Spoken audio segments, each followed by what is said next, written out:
Charlene, nós somos do sexto B e nós vamos apresentar hoje o tema Cálculo Pericial Contábil de Liquidação de Sentença. Esses são os tópicos que vão ser apresentados durante o trabalho: perícia, perito assistente, liquidação de sentença, caso, o laudo e a conclusão. E para dar início à apresentação, eu passo a palavra à Stephanie. Boa noite, pessoal. Boa noite. Eu sou a Stephanie e eu vou apresentar para vocês um pouquinho sobre o que é a perícia contábil. Bom, segundo a norma brasileira de contabilidade, NBC, TP01, ela diz que a perícia contábil é o conjunto de procedimentos técnicos científicos destinados a uma instância decisória, na qual eles levam provas de necessidade para subsidiar uma causa de litígio. O que seria esse litígio? Litígio é conflito de interesses. Então, quando há uma discussão ou uma briga entre pessoas ou empresas, está ocorrendo litígio. Bom, a perícia contábil, ela, como vocês podem perceber, é a junção de provas e, no caso, eles levam essas provas à instância judiciária para poder ver se ocorreu o fato ou não, ou se está em desacordo com a legislação vigente. Bom, como vocês podem perceber, a perícia contábil ela pode se dividir em dois tipos. A primeira é a judicial, que, no caso, o perito, o juiz, ele pede, ele escolhe o perito, nesse caso, e, no caso, acontece geralmente quando há necessidade de um laudo especializado. A segunda é a extrajudicial. A extrajudicial, como o nome já diz, não precisa estar ocorrendo em andamento a parte judiciária, e ela pode ser dividida em três partes. A primeira é a arbitral, que no caso ela acontece quando as empresas ou as pessoas em comum acordo, as partes, elas vão e escolhem uma questão para ser arbitrada. E o árbitro do caso, ele vê a necessidade se há de um perito ou não. A segunda é o âmbito estatal, que acontece geralmente em órgãos do Estado. E a terceira seria o voluntário. Como que funciona o voluntário, a perícia voluntária? No caso, funciona mais com empresas ou um conjunto de empresas que, quando, exemplo, eu quero comprar uma empresa e eu quero saber de alguma informação. Então, eu vou contrato o perito e ele traz essas informações para mim. Eu vou agora apresentar para vocês também um pouquinho sobre o que é perito. O perito é aquele profissional registrado no Conselho Regional de Contabilidade, o CRC, e ele é aquele profissional que pesquisa e busca informações verdadeiras e também emite laudos especializados. O perito ele pode trabalhar em algumas áreas dentro da contabilidade. A primeira delas seria o perito criminal, que no caso trabalha juntamente com a polícia ou com o Estado, e fica mais na parte de inquéritos trabalhistas, e ele pode dar influência na opinião do juiz. O segundo é o perito judiciário, que no caso o perito ele é... Ai, meu Deus, desculpa. É um cargo de confiança do juiz, na qual também emite laudo, e no caso o perito judicial ele não tem influência na decisão do juiz, então ele emite o laudo, mas ele não influencia na decisão do juiz. Tem também o perito extrajudicial. O perito extrajudicial, no caso, geralmente é com empresas ou pessoas de escritório de advocacia, pelo menos, quando eles precisam, vamos dizer, quando tem fraude financeira. Geralmente recorre ao extrajudicial. E tem também o perito arbitral, que é basicamente o que eu disse anteriormente, e no caso cuida mais da parte dos patrimoniais. Eu vou explicar para vocês também um pouquinho sobre o perito assistente técnico, desculpa. No caso, ele é uma pessoa contratada pelas partes para representar elas no âmbito judiciário. O assistente ele tem 3 missões. No caso, a primeira seria fazer o parecer dele, que é basicamente a mesma coisa do laudo do perito, só que seguindo a conclusão do assistente.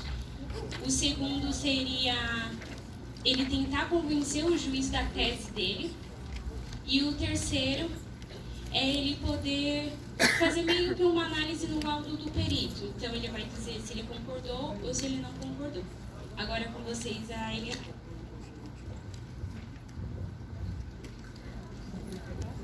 Boa noite a todos. Vou falar um pouco sobre o que é liquidação de sentença.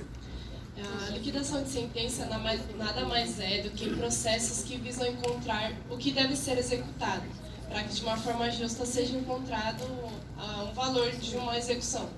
Como, por exemplo, um funcionário ele entra com uma ação contra a empresa e o juiz determina que essa empresa vai ter que pagar o valor para o funcionário, e aí entra a liquidação de sentença para encontrar esse valor, para que seja justo tanto para a empresa quanto para o funcionário.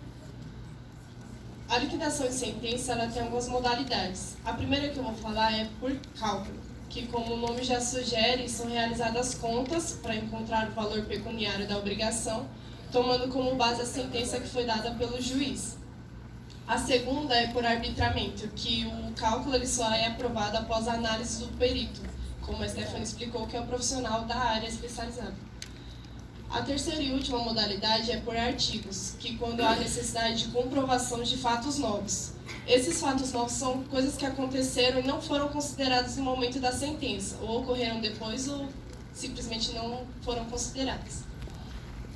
Bom, qual é o objetivo da liquidação de sentença? Como eu falei no começo, o objetivo principal é encontrar o valor da condenação que foi determinada na sentença dada pelo juiz. Então, é em cima disso que rege todos os procedimentos, essa é a base central da liquidação de sentença. Quais são os procedimentos? Para se dar início na liquidação de sentença, é realizado um requerimento que tanto o credor quanto o devedor podem propor. Então, independente das partes, ambas podem propor esse requerimento para dar início. Continuando mais ou menos nessa parte dos procedimentos e entrando mais na parte trabalhista, quando a sentença não cabe mais recurso, aí sim inicia a fase de liquidação de sentença. Nesse momento que é convocado o perito para fazer o cálculo, e aí sim a pessoa vai e faz e cumpre a sentença. Então, a liquidação está no meio do processo. Primeiro vem a sentença dada pelo juiz, aí vem o cálculo da liquidação de sentença e, por fim, vem o cumprimento dessa sentença. Como são realizados os cálculos? O perito ele tem uma série de requisitos que ele deve cumprir na hora que ele vai fazer esses cálculos. Como, por exemplo, ele deve ser preciso, objetivo, claro, ter menos erros possíveis. Ele deve usar uma linguagem que tanto o juiz, que não tem o conhecimento que ele tem, possa entender e conferir para ver se está certo, quanto as partes que também geralmente são pessoas leigas no assunto e devem compreender. Ele também deve evitar excessos desnecessários. Não pode deixar informação faltando, mas também não pode extrapolar e colocar várias informações desnecessárias. Ele tem que colocar apenas aquilo que o juiz determinou que ele fizesse. Para finalizar a minha parte, eu vou falar um pouco o que muda com a reforma trabalhista. Apenas 2 coisas mudaram em relação à liquidação de sentença. A primeira é que o prazo de impugnação era de 10 dias e caiu para 8. Esse prazo é para entrar com recurso, então perdeu 2 dias para entrar com recurso na ação. E a segunda coisa que mudou também foi que a taxa a atualização dos créditos de condenação judicial passou a ser feita através de uma taxa referencial divulgada pelo Banco Central. Antes da reforma não tinha isso, e a partir daí começou a ter essa atualização dos créditos.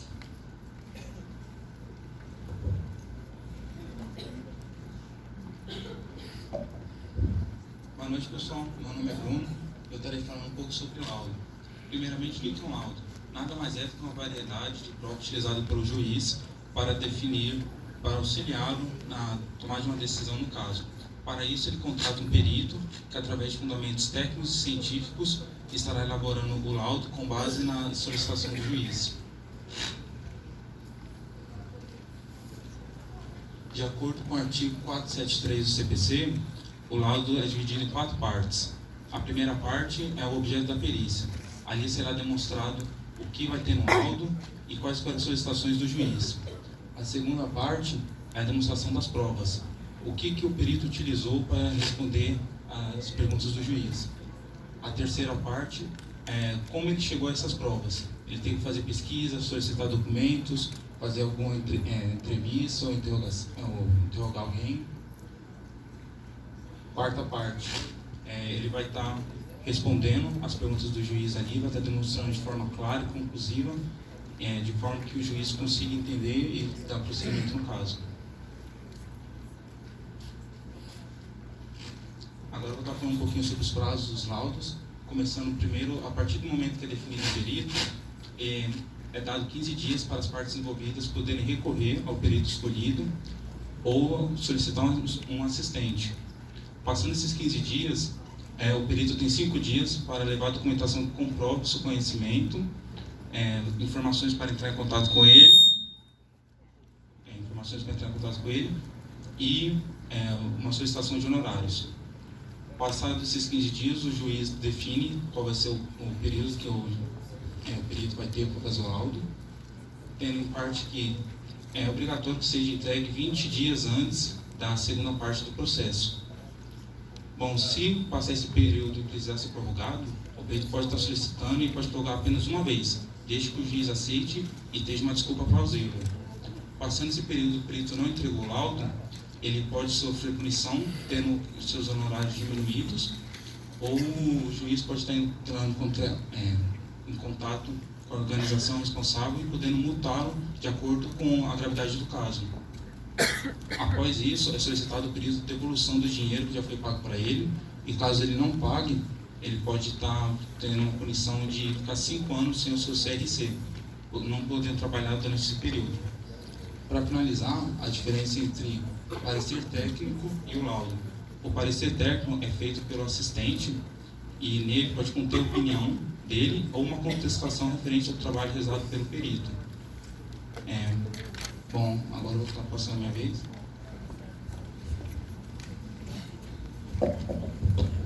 Boa noite, meu nome é Guilherme. Bom, eu vou